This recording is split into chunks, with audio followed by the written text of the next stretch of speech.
Let it go, make my body go. Take our bodies higher and higher. E aí, galera, tudo bem com vocês? Beleza? Dando continuidade aqui à nossa aula, tá? Nos capítulos anteriores nós falamos sobre a classificação periódica dos elementos químicos, tá? Resolvemos exercício e hoje nós vamos falar sobre as propriedades dos elementos químicos, tá? Propriedades periódicas dos elementos químicos. Existem dois tipos de propriedades, tá, galera? As propriedades periódicas, pessoal, o que são propriedades periódicas? São aquelas que se repetem regularmente em função do seu número atômico, tá? Galera, elas são propriedades, por exemplo, pessoal, o que é periódico? Periódico é aquilo que se repete, tá? Vamos supor que, pessoal, quer dizer que eu faço caminhada 2 vezes na semana, na segunda e na quarta-feira. Toda segunda e quarta-feira eu faço caminhada, então é sagrado, então é periódico, tá? Essa caminhada é periódica, toda semana se repete.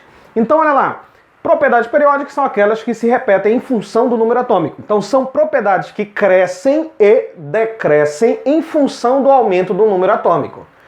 Pessoal, e o que são propriedades aperiódicas? São propriedades que oscilam, né, variam.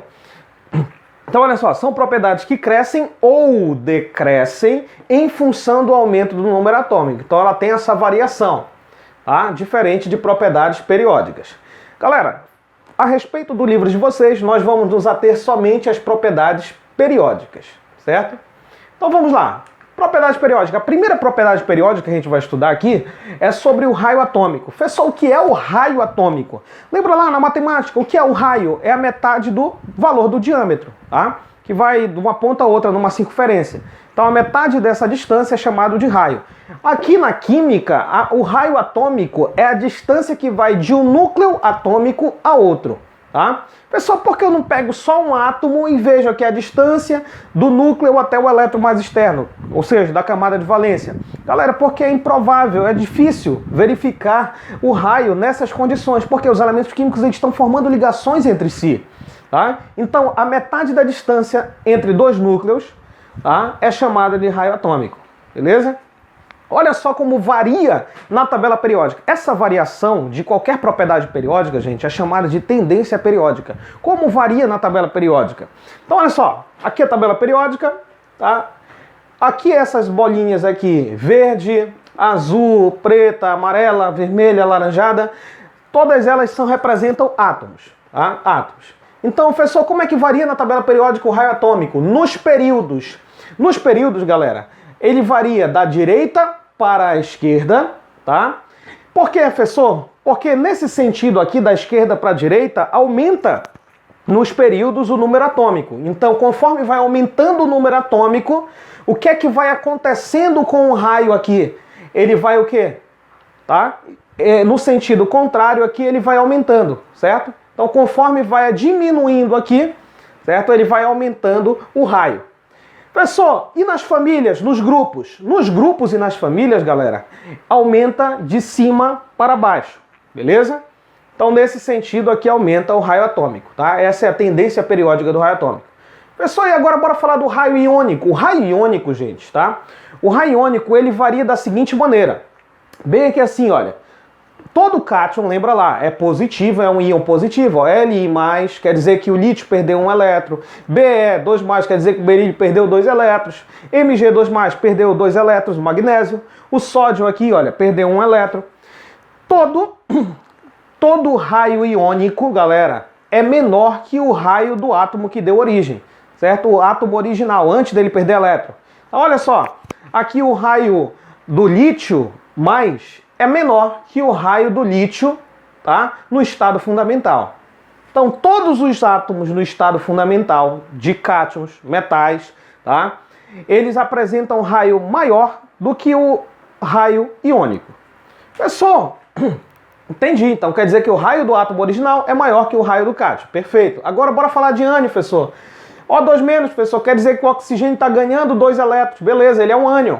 Lembra lá, ânion é o íon negativo. S2-, o enxofre está ganhando 2 elétrons. F-1, não aparece, tá? O 1 aqui, mas é -1. Quer dizer que o flúor está ganhando 1 elétron. Cloro -1, quer dizer que o cloro está ganhando 1 elétron. Já o raio do ânion, gente, tá? Nesse caso aqui, o raio do ânion, ele é maior do que o raio do átomo original, no estado fundamental. Por quê? Pensa comigo, se o elemento vai ganhar elétrons, a tendência é que aumente aí o nível da camada eletrônica. Então o raio vai ser maior, certo? Então, o raio do cátion é menor do que o raio do átomo no estado fundamental e o raio do ânion é maior do que o raio do átomo no estado fundamental, beleza? Não vacila nisso daí. Pessoal, outra propriedade periódica, energia de ionização, ou também eu posso chamar de potencial de ionização, tá? EI ou PI. Olha lá, é a energia mínima necessária para retirar o elétron mais externo, camada de valência, elétron mais externo de um átomo ou íon isolados na fase gasosa. Então tem que estar na fase gasosa, tá? Então, galera, essa energia mínima para me retirar o elétron da última camada, da camada de valência, é chamada de energia de ionização. Tá? Pessoal, qual é a tendência periódica da energia de ionização? Nos períodos, gente, aumenta da esquerda para a direita e nas famílias ou grupos de baixo para cima, certo? Conforme vai aumentando o número atômico, vai aumentando aqui nos períodos a energia de ionização. Tá? Pessoal, e nas famílias? O número atômico aumenta de cima para baixo, certo? E no sentido contrário aqui, a energia de ionização cresce. Professor, entendi o babado. Qual é o elemento químico, professor, que apresenta maior energia de ionização da tabela periódica? Bebê, é o hélio, tá? Esse gás nobre aí, tá? É considerado o elemento que apresenta maior energia de ionização, beleza? Então essa é a tendência periódica dele. Pessoal, e se eu tiver um átomo aí que ele possa perder 2 ou mais elétrons, tá? Então alumínio, tá? O NOx dele, a carga dele é mais 3, então ele tem tendência a perder 3 elétrons, mas não é 3, ele não vai perder os 3 elétrons só de uma vez, tá? Primeiro ele vai perder um, depois ele vai perder o segundo, depois ele vai perder o terceiro. A energia mínima para ele perder aqui, olha, esse elétron mais externo dele, esse primeiro elétron lá, é em torno de 577,4 kJ por mol. Tá? Aí ele perde o primeiro elétron. A segunda energia, em torno de 1816,6 kJ por mol. Tá? E o terceiro elétron, tá? A terceira energia demandada aqui é 2.744,6 kJ por mol. Então, se tu perceber aqui, galera, a terceira energia de ionização, ela vai ser maior que a segunda e a segunda maior que a primeira. Tá? Então sempre nós vamos ter aqui terceira energia de ionização maior que a segunda e a segunda maior que a primeira, beleza? Então olha lá, afinidade eletrônica ou eu também posso chamar de eletroafinidade. Professor, que diabo é isso? Nada mais é do que a variação de energia, tá? Devido à captação do elétron de um átomo ou isolados na fase gasosa, também na fase gasosa, tá? Então se um átomo, tá, ou íon isolado na fase gasosa, ele capta um elétron, ele recebe um elétron, ele vai liberar uma quantidade de energia. E essa variação na quantidade de energia é chamada de afinidade eletrônica ou eletroafinidade. Pessoal, qual é a tendência periódica da eletroafinidade? A eletroafinidade, galera, nos períodos, ela aumenta conforme vai aumentando aqui o número atômico. O número atômico aumenta nesse sentido, da esquerda para a direita, a eletroafinidade vai aumentando junto. Professor, e nos períodos, dos grupos, tá? Nas famílias, aumenta de baixo para cima. Mas, galera, detalhe, aqui os gases nobres não entram, beleza? Por quê, galera? Os gases nobres, eles não têm tendência a se ligar com nenhum outro elemento. Por isso, gases nobres, certo? Nas condições ambientes. A não ser que mude as condições, varia a pressão, varia a temperatura, aí sim eles podem realizar ligações químicas, beleza? Então aqui os gases nobres não entram aqui na tendência periódica da eletroafinidade. Pessoal, qual é a outra aí? Eletronegatividade. Qual é essa onda? É a tendência que um átomo tem de atrair para si o par de elétrons compartilhado em uma ligação covalente. Então, galera, essa tendência que um átomo tem de atrair, um átomo que vai ser mais eletronegativo, então ele tem maior tendência a atrair o par de elétrons da ligação covalente, tá? Que é o compartilhamento de elétrons. Mais lá na frente nós vamos estudar, beleza? Então olha só, como é que varia, professor, na tabela periódica? Qual é a tendência da eletronegatividade? É a mesma da eletroafinidade, tá? Nos períodos, aumenta da esquerda para a direita, tá? Conforme vai aumentando o número atômico, e aqui nas famílias ou grupos, de baixo para cima, com exceção aos gases nobres, beleza? Lembrando que eles não realizam ligações em condições ambientes. Professor, olha que bonitinho aqui, ó, um gráfico aqui, uma imagem aqui representando aqui, ó.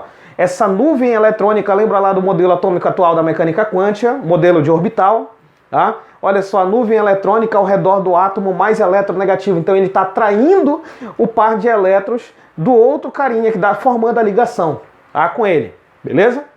Então isso é eletronegatividade. Eletropositividade, pessoal, é a tendência que um átomo tem de perder elétrons quando participa das ligações químicas. Galera, detalhe, só voltando aqui sobre a eletronegatividade, pessoal, quem são os elementos que têm maior eletronegatividade na tabela periódica? Os não metais, galera, que estão à direita da tabela periódica, eles apresentam maior eletronegatividade. O carinha que apresenta maior eletronegatividade é o flúor, beleza? Ele é o cara. Pessoal, e eletropositividade? É a tendência que o cara tem de perder elétrons, de que o átomo tem de perder elétrons. Tá? Essa tendência é característica dos metais. Os metais têm tendência a perder elétrons e formar cátions, né? Então, olha só, como é que varia na tabela periódica, professor? No sentido contrário à eletronegatividade. Tá? A eletropositividade nos períodos aumenta da direita para a esquerda, conforme aumenta o número atômico. Tá? No sentido oposto, tá? A eletropositividade aumenta. Pessoal, e nos grupos, nas famílias, aumenta de cima para baixo. O elemento que apresenta maior eletronegatividade, ele está na família 1A, lá embaixo, chamado de frâncio, beleza? Então, varia da mesma maneira que varia o raio atômico, beleza? Nesse caso aqui também, os gases nobres não entram. Beleza, galera, tranquilão, nossa aula de hoje. Vocês gostaram? Qualquer dúvida, me procurem, tá? Na nossa próxima vídeo, tá? Próxima videoaula, a gente vai resolver alguns exercícios sobre propriedades periódicas. Espero que vocês tenham gostado da aula. Fiquem com Deus. Tchau, tchau, galera.